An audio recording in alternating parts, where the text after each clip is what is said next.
السلام عليكم ورحمة الله وبركاته. اللهم صل وسلم وبارك على سيدنا محمد. ان شاء الله يا جماعة النهاردة الفيديو بتاعنا مختلف، طلعنا بره المطبخ خالص وحبيت اعمل فيديو جديد معاكم.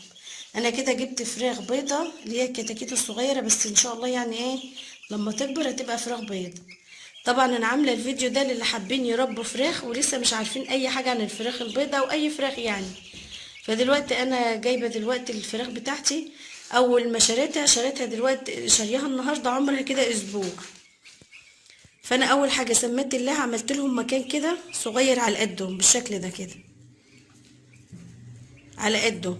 وجبت لهم علفه من اللي هي رقم واحد اللي هي الناعمه، وجبت لهم السقايه وحطيت لهم فيها. هوريكم الفيتامين اللي انا جايباه لهم، هوريه لكم برضه. وجبت لهم لمبه اللي هي بالشكل ده كده، حطيتها لهم بسلك ونورت لهم منه تدفيهم، ومنه برضو في نفس الوقت ايه تنور لهم المكان. وهم كده طالما بيتحركوا كده بالراحة في المكان هم كده دافيانين. لو لقيتهم بقى ان هم متكومين كلهم على بعض كده يبقى كده بردانين. ولازم تدفي لهم المكان عشان يقدروا يتحركوا براحتهم ويقدروا ياكلوا ويشربوا. فدلوقتي انا بصورهم معاكم دلوقتي، هم عمرهم اسبوع، وان شاء الله كل اسبوع همشي معاكم كده هوريهم لكم برضو العمر، هوريكم عمرهم كل اسبوع باذن الله.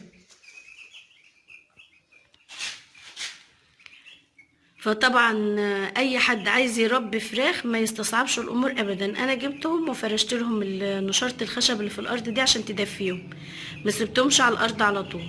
وكمان يومين ثلاثة كده وهشيل النشارة دي واجيب لهم نشارة تانية او قش او اي حاجة عندك موجودة تحطيها لهم. انا اللي موجودة عندي هي نشارة الخشب دي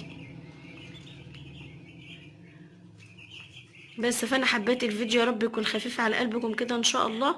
وكل اسبوع باذن الله هوريكم عمر الفراخ بتاعتي، وهقول لكم انا لا بديها حقن ولا بديها اي حاجه. انا هوريكم الفيتامين اللي انا بحطه لهم في الميه وخلاص. وده كده يا جماعه الفيتامين اللي انا بديهولهم. الازازه اللي هي الزرقاء دي بديها لهم بالليل، واللي هي التانية الصفرة دي بديها لهم الصبح. على اللي هي السقايه بتاعتي الصغيره دي بحط لهم غطا واحد، غطا الصبح وغطا بالليل. بس بديلهم لمدة فترة اسبوع او اتنين بس، وبعد كده بسيبهم بقى ياكلوا علفة براحتهم. بحب مثلا ايه لما يشدوا حالهم كده ويكبروا شوية بخلط لهم علفة حرشة مع دشيش، وبحط لهم دي مع دي، وما شاء الله يعني بياكلوها.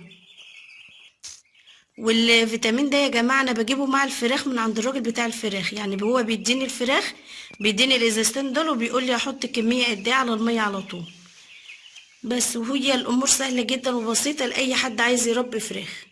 ولو عندك فراخ بلدي برضو تعاملي معاها نفس الطريقه دي برضو، هتلاقي انت كويس ان شاء الله. ويا رب الفيديو يكون خفيف كده على قلبكم ان شاء الله، واشوفكم في فيديو جديد باذن الله. والسلام عليكم ورحمه الله وبركاته.